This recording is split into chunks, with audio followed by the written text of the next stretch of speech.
بسم الله الرحمن الرحيم. حميم. تنزيل الكتاب من الله العزيز الحكيم. ما خلقنا السماوات والأرض وما بينهما إلا بالحق وأجل مسمى، والذين كفروا عما أنذروا معرضون. قل أرأيتم ما تدعون من دون الله أروني ماذا خلقوا من الأرض أم لهم شرك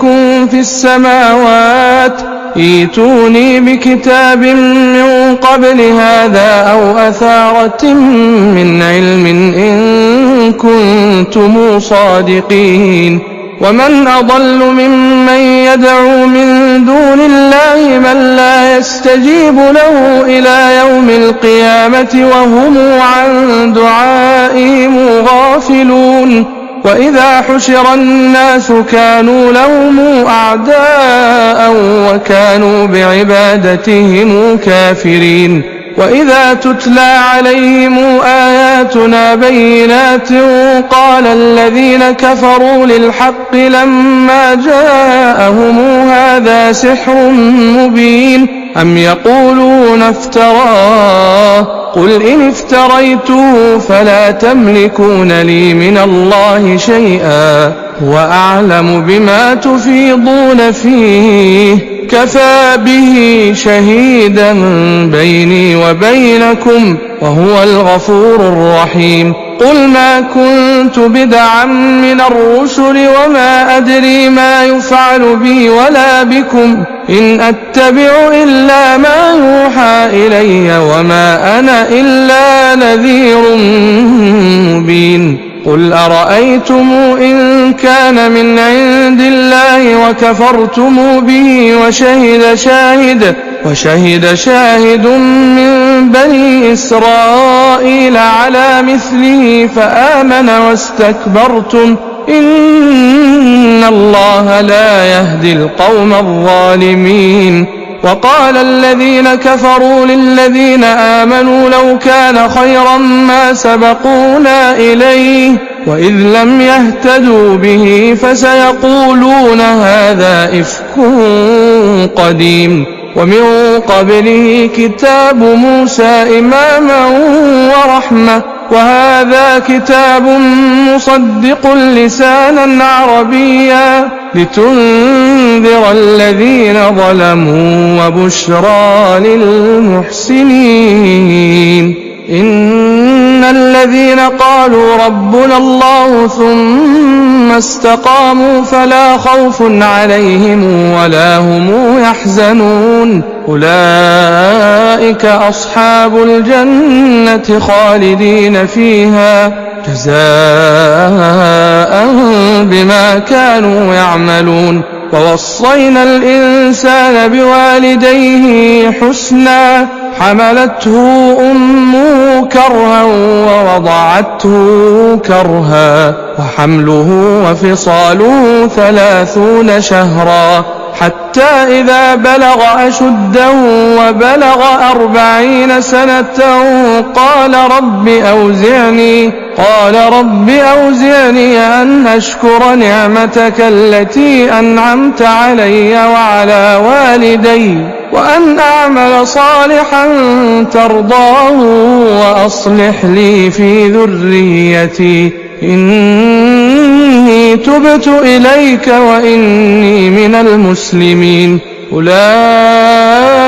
الذين يتقبل عنهم أحسن ما عملوا ويتجاوز عن سيئاتهم في أصحاب الجنة وعد الصدق الذي كانوا يوعدون. والذي قال لوالديه أف لكما أتعدانني أن أخرج وقد خلت القرون من قبلي وهما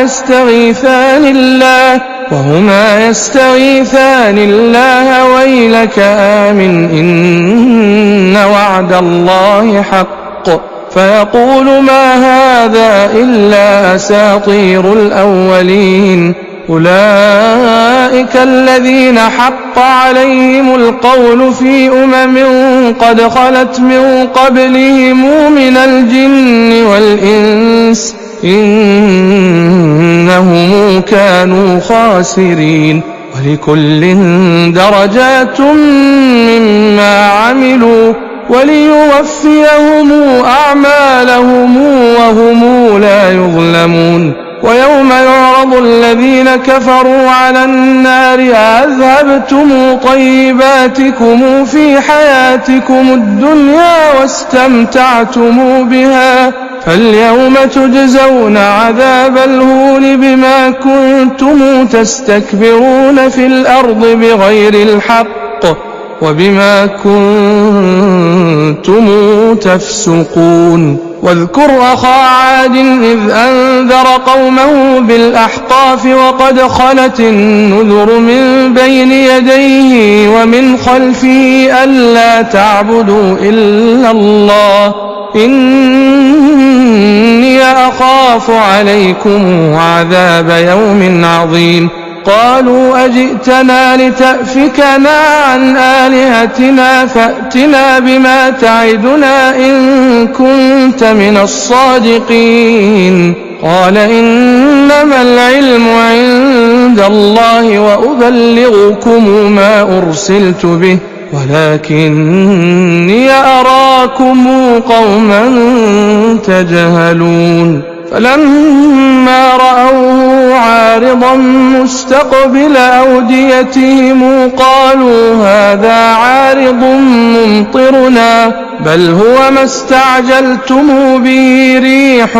فيها عذاب أليم تدمر كل شيء بأمر ربها فأصبحوا لا ترى إلا مساكنهم كذلك نجزي القوم المجرمين ولقد مكناهم في ماء مكناكم فيه وجعلنا لهم سمعا وأبصارا وأفئدة فما أغنى عنهم سمعهم ولا أبصارهم ولا أفئدتهم من شيء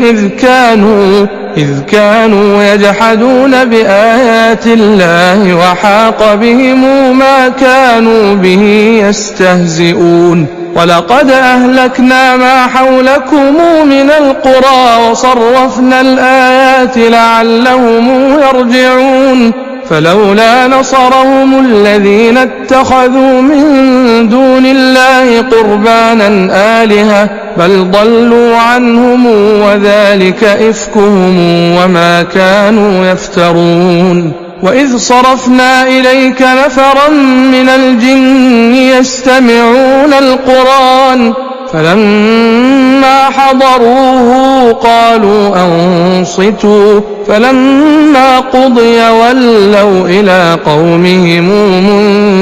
منذرين قالوا يا قومنا إنا سمعنا كتابا أنزل من بعد موسى